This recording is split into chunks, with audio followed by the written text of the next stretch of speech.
আসসালামু আলাইকুম। জসিন্তা জিনিয়া স্বাগত জানাচ্ছে এনটিভির সন্ধ্যার খবরে। তারেক রহমানের নিরাপত্তায় বিএনপির চাহিদা মতো সরকার সব ধরনের ব্যবস্থা গ্রহণ করছে বলে জানিয়েছেন প্রধান উপদেষ্টা প্রেস সচিব শফিকুল আলম। বিকেলে রাজধানী ফরেন সার্ভিস একাডেমিতে নিয়মিত ব্রিফিংয়ে গণমাধ্যম কর্মীদের প্রশ্নের জবাবে তিনি এমনটি জানিয়েছেন। আগামী নির্বাচনে কার্যক্রম নিষিদ্ধ আওয়ামী লীগের অংশ নেওয়ার সুযোগ নেই বলেও জানান তিনি। নূর হোসেনের রিপোর্ট। ১৭ বছর পর দেশে ফিরছেন বিএনপির ভারপ্রাপ্ত চেয়ারম্যান তারেক রহমান। দেশে তার নিরাপত্তা নিয়ে নানা ধরনের সংশয়ের কথা আলোচনায় রয়েছে। গণতান্ত্রিক মানবিক বাংলাদেশ। প্রধান উপদেষ্টার প্রেস সচিবের নিয়মিত ব্রিফিংয়ে তারেক রহমানের নিরাপত্তায় সরকারের পদক্ষেপ সম্পর্কে জানতে চান গণমাধ্যম কর্মীরা। তার বাংলাদেশে প্রত্যাবর্তনকে স্বাগত জানাই এবং তার যে প্রয়োজনীয় যে সিকিউরিটি সেটার বিষয়ে আমাদের সাথে তার পার্টির আলাপ হচ্ছে। এটা তার যতটুকু তারা চাচ্ছেন যে সমস্ত মেজার পলিটিক্যাল বিএনপির সাথে কথা বলেই সেগুলো বিষয়ে লুক আফটার করা হচ্ছে। অন্তর্ভুক্তিমূলক রাজনীতি ও রাজনৈতিক দল নিষিদ্ধের নিন্দা জানিয়ে মার্কিন আইন প্রণেতারা প্রধান উপদেষ্টাকে চিঠি পাঠিয়েছেন। এমন খবরের বিষয়ে দৃষ্টি আকর্ষণ করা হলে শফিকুল আলম বলেন, এ বিষয়ে তিনি অবহিত নন। এই চিঠিটা আমি অন্তত দেখি নাই, আমি এই বিষয়ে জানি না, অ্যাওয়ার না। বাট আওয়ামী লীগের বিষয়ে আমাদের সরকারের অবস্থান স্পষ্ট যে আওয়ামী লীগের যেহেতু আওয়ামী লীগের অ্যাক্টিভিটিস ব্যান্ড আছে এবং আওয়ামী লীগের ইলেকশন কমিশন আওয়ামী লীগের পার্টি হিসেবে রেজিস্ট্রেশন স্ক্র্যাপ করেছে, বাদ দিয়েছে। তো সেই জন্য আওয়ামী লীগ এই ইলেকশনে পার্টিসিপেট করতে পারবে না। এদিকে বুধবার উপদেষ্টা পরিষদের বৈঠকে বাংলাদেশ টেলিযোগাযোগ সংশোধন অধ্যাদেশ চূড়ান্ত অনুমোদন দেওয়া হয়েছে বলেও জানান প্রধান উপদেষ্টার প্রেস সচিব।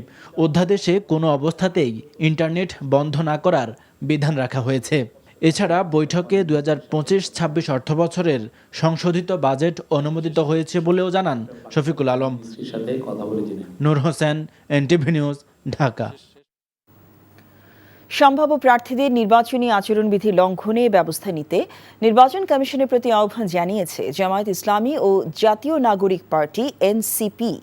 রাজধানীর আগারগাঁওয়ে নির্বাচন ভবনে দলগুলো দাবি জানায়, সুবিধা কার্ড ও সমাবেশের মাধ্যমে আচরণবিধি লঙ্ঘিত হলে কমিশনকে ব্যবস্থা নিতে হবে। ইসি সচিব জানান, ৬ দিন সময় বাড়িয়ে ৩১ ডিসেম্বর পর্যন্ত ভোটার নিবন্ধনের সুযোগ পাবেন প্রবাসীরা। নিয়ামুল আজিজ সাদেকের রিপোর্ট।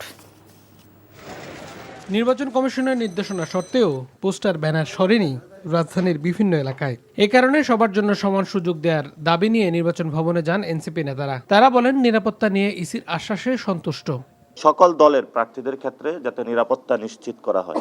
আপনারা দেখেছেন এই যে নির্বাচন কমিশনের চারিদিকে কর্ডন তৈরি করা হয়েছে ক্যান্টনমেন্টের মতন, কিন্তু যারা প্রার্থী রয়েছে অন্যান্য জায়গায় যে রাজনৈতিক অফিসগুলো রয়েছে সেখানে পর্যাপ্ত নিরাপত্তা নাই। আমরা নির্বাচন কমিশনের অনেকগুলো আশঙ্কা আমরা দেখতে পেয়েছি, সেগুলো বিষয়ে আমরা ওনাদেরকে সতর্ক করেছি, অ্যালার্ট করেছি, যাতে ওনারা ওই বিষয়গুলো মানিয়ে সুন্দরভাবে ইলেকশনটা আয়োজন করতে সক্ষম হয়। দুপুরে জামায়াতের একটি প্রতিনিধি দলও যায় ভোটের মাঠে নিরপেক্ষ পরিবেশের দাবিতে। কার্ড দেওয়ার প্রতিশ্রুতি সহ নির্বাচনী আচরণবিধি লঙ্ঘনের অভিযোগ করেন তারা। একটা বড় দলের পক্ষ থেকে কার্ড বিতরণ হচ্ছে, ৫০ কোটি কার্ড দেওয়া হবে, প্রত্যেকে এত হাজার করে দেওয়া হবে, এত লক্ষ পুরুষ এত লক্ষ মহিলা দেখতেছেন, আপনাদের মাধ্যমে তো আমরা দেখতে পাচ্ছি। তো এই সমস্ত বিষয় নিয়ে আমরা তাদেরকে বলেছি যে আপনারা এগুলো একটু আল্লাহর রাস্তায় দেখেন, খোঁজখবর রাখেন, প্রয়োজনীয় ব্যবস্থা গ্রহণ করেন। পরে সচিব জানান, রিটার্নিং কর্মকর্তার আচরণবিধি লঙ্ঘনের বিষয়ে দেখবেন। যারা নিবন্ধন প্রক্রিয়ায় এখনো অংশগ্রহণ করেননি তারা অনুগ্রহ করে ৩১ ডিসেম্বর ২০২৫ তারিখের মধ্যে নিবন্ধন সম্পন্ন করবেন। বাংলাদেশ ব্যাংকে অনুরোধ করেছি তফসিল ব্যাংকগুলোকে খোলা রাখতে, সবাই আচরণবিধি মেনে চলবো, এটাই আমাদের উদ্দেশ্য হওয়া উচিত। সেটা রিটার্নিং অফিসার দেখবেন। তিনি জানান, আগামী শনিবার মনোনয়নপত্র দাখিলের সুবিধার্থে তফসিলি ব্যাংকগুলো খোলা রাখার বিষয়ে নির্দেশনা দেওয়া হয়েছে। Niamul Aziz Sadek, NTV news, Dhaka. এদিকে ঋণ খেলাপির তালিকা থেকে নাম বাদ দেওয়ার নির্দেশনা চেয়ে নাগরিক ঐক্যের সভাপতি মাহমুদুর রহমান মান্নার রিট আবেদন খারিজ করে দিয়েছে হাইকোর্ট। ফলে আসন্ন জাতীয় সংসদ নির্বাচনে তিনি অংশ নিতে পারবেন না বলে জানিয়েছেন রাষ্ট্রপক্ষের আইনজীবী। বিচারপতি মোহাম্মদ বজলুর রহমান এবং বিচারপতি মোহাম্মদ মঞ্জুর আলমের হাইকোর্ট বেঞ্চ আজ এ আদেশ দেন। হাইকোর্টের রিট খারিজের এই আদেশের বিরুদ্ধে আপিল করবেন বলে জানান মাহমুদুর রহমানের আইনজীবী। গত 10 ডিসেম্বর নাগরিক ঐক্যের সভাপতি মাহমুদুর রহমান মান্নার নেতৃত্বাধীন প্রতিষ্ঠান আফাকু কোল্ড স্টোরেজ লিমিটেডের কাছে খেলাপি 38,04,76,000 টাকা আদায়ে কল ব্যাক নোটিশ জারি করে ইসলামী ব্যাংক বাংলাদেশ লিমিটেডের বগুড়া বড়গোলা শাখা। মান্না এবং তার 2 অংশীদারের ঠিকানায় পাঠানো এই নোটিশে 18 ডিসেম্বরের মধ্যে বকেয়া পরিশোধের নির্দেশ দেওয়া হয়, কিন্তু তারা তা পরিশোধ করেননি। আগামী জাতীয় নির্বাচনের আগে রাজনৈতিক দল, আইনশৃঙ্খলা বাহিনী এবং নির্বাচন কমিশনের মধ্যে ঐকমত্য তৈরি না হলে সুষ্ঠু নির্বাচন সম্ভব হবে না। জুলাই গণঅভ্যুত্থানের সময় থানা থেকে লুট হওয়া অস্ত্র উদ্ধার করা না গেলে তা নির্বাচনী পরিবেশকে ভীতিকর করে তুলতে পারে। সকালে সুশাসনের জন্য নাগরিক সুজন আয়োজিত আলোচনা সভায় সব কথা বলেন বক্তারা।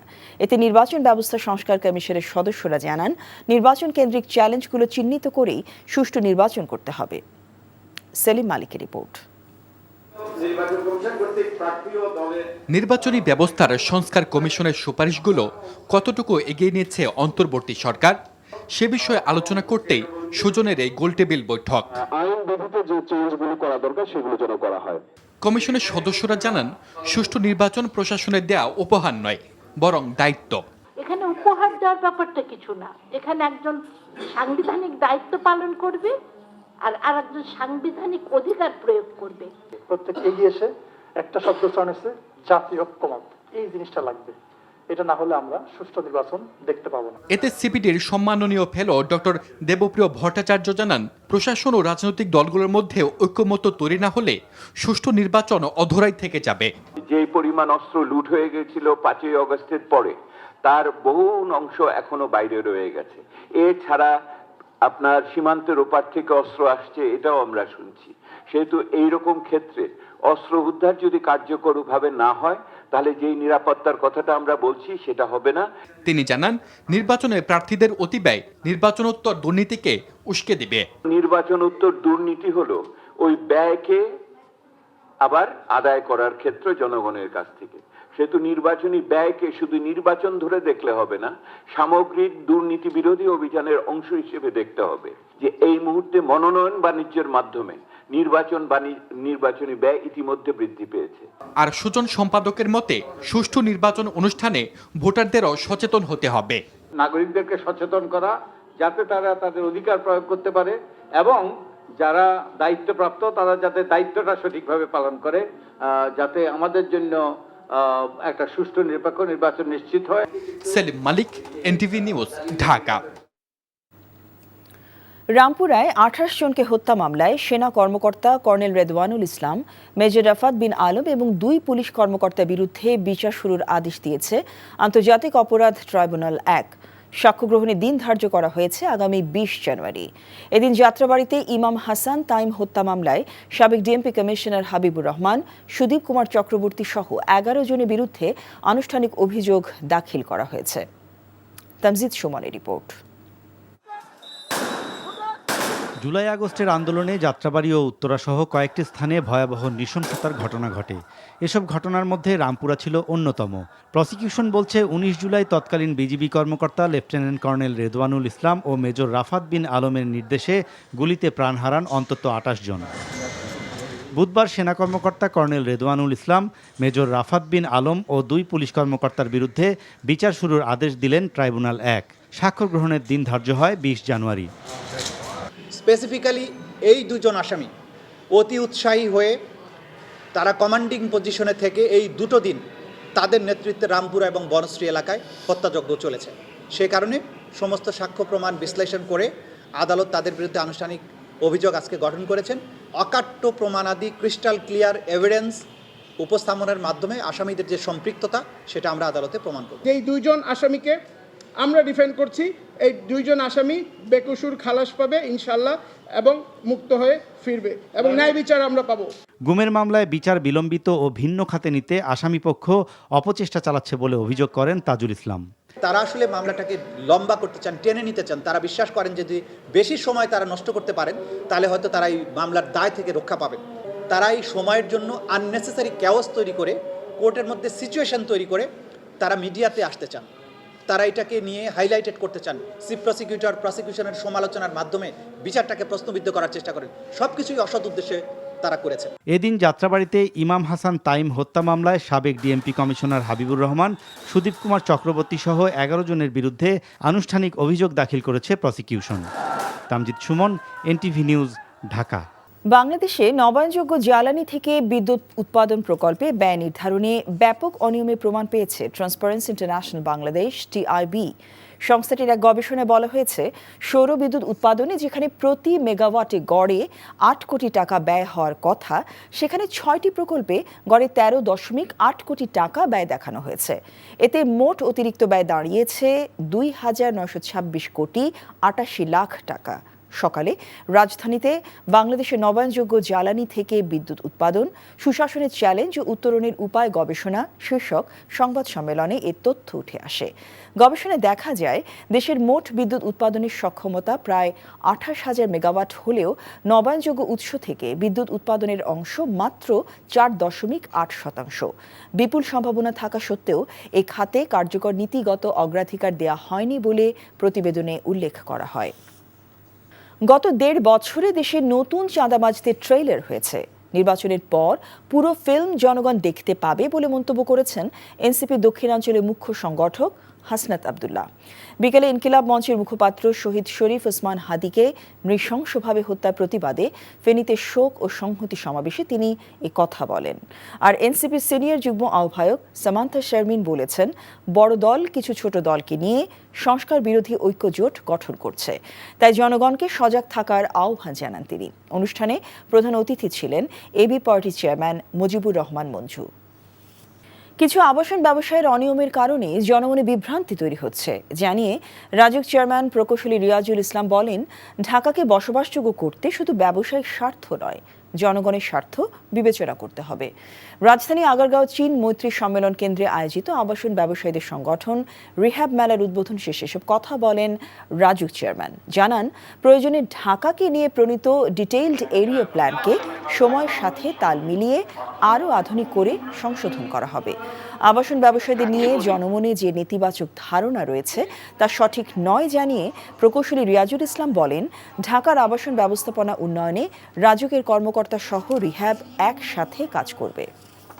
আগামী শুক্রবার থেকে বিপিএল শুরু হলেও চট্টগ্রাম দলে এখনও যোগ দেননি কোনো বিদেশি ক্রিকেটার। 6 জন ক্রিকেটারকে দলে নিলেও 4 জনকে পাচ্ছে না দলটি। বাকি 2 জনেরও যোগ দেওয়া অনিশ্চিত। এদিকে দ্বাদশ আসরের উদ্বোধনী ম্যাচে মুখোমুখি হতে যাওয়া সিলেট রাজশাহী 2 দলই পূর্ণ শক্তি নিয়ে অনুশীলন করেছে। নিলয় মজুমদারের ডেস্ক রিপোর্ট। বিপিএল শুরুর আগে বাকি দলগুলো থেকে অনেকটাই পিছিয়ে পড়েছে চট্টগ্রাম। টুর্নামেন্ট শুরু হতে 2 দিন বাকি থাকলেও এখনও কোনো বিদেশি ক্রিকেটারকে নিয়ে আসতে পারেনি দলটি। 6 জন বিদেশিকে দলে নিলেও পল স্টার্লিং, আবরার আহমেদ সহ খেলবেন না 4 জন ক্রিকেটার। ক্যামেরন দেলপোর্ট ও কামরান গোলাম এখনও অনিশ্চিত। চট্টগ্রাম অনিশ্চয়তার মধ্যে থাকলেও এর বিপরীত রাজশাহী ওয়ারিয়র্স। দলটির সাথে যোগ দিয়েছেন সাহেবজাদা ফারহান, সন্দীপ লামিচানের মতো তারকা ক্রিকেটাররা। টুর্নামেন্ট শুরুর আগেই পূর্ণ শক্তি নিয়ে সিলেট অনুশীলন করছে দলটি। 6 বছর পর বিপিএল খেলতে আসা লামিচানে এবার ট্রফি জিততে চান রাজশাহীর হয়ে। একটাই লক্ষ্য, ম্যাচ জেতা। আমাদের টপ অর্ডার থেকে লোয়ার অর্ডার সব জায়গাতে ভারসাম্য আছে। শান্ত দলকে নেতৃত্ব দিচ্ছেন, মুশফিকুর রহিমের মতো অভিজ্ঞ খেলোয়াড় আছে, বিদেশি খেলোয়াড়রা ভালো। সব মিলিয়ে এটি একটি স্বয়ংসম্পূর্ণ দল, চ্যাম্পিয়ন হতেই চাই। এদিকে উদ্বোধনী ম্যাচে রাজশাহীর মুখোমুখি হতে যাওয়া সিলেটও প্রস্তুতি নিয়েছে বুধবার। ইংলিশ অলরাউন্ডার ইথান ব্রুকসও দলের সাথে যোগ দিয়েছেন এদিন। পারভেজ ইমন, সাইম আউবের টপ অর্ডারের সঙ্গে নাসুম মঈন আলীদের স্পিন রাজশাহী থেকে পিছিয়ে নয় দলটি। দলটির ব্যাটার পারভেজ হোসেন ইমন অবশ্য বিপিএলকে দেখছেন বিশ্বকাপের প্রস্তুতির মঞ্চ হিসাবে। যদি ওয়ার্ল্ড কাপের জন্য হয় তাহলে ভালো একটা প্রিপারেশন, অনেকগুলো ম্যাচ থাকবে, সো ভালো একটা প্রিপারেশন নিয়ে ইনশাল্লাহ যেতে পারবো ভালো করতে। হ্যাঁ, সিম্পল পরিকল্পনা, খুব বেশি চিন্তা করতেছি না। আমরা চেষ্টা করব সব সময় ম্যাচ জেতার জন্য, সো সিম্পলি আছি সবাই। রাজশাহী ও সিলেটের লড়াই দিয়ে শুরু হতে যাওয়া বিপিএলের দ্বাদশ আসরের দ্বিতীয় ম্যাচে মুখোমুখি হবে নোয়াখালী ও Chattogram. Niloy Majumdar, NTV sports desk. এই ছিল সন্ধ্যার খবরে। রাত 10:30টায় রাতের খবর দেখার আমন্ত্রণ রইল। সবাইকে ধন্যবাদ।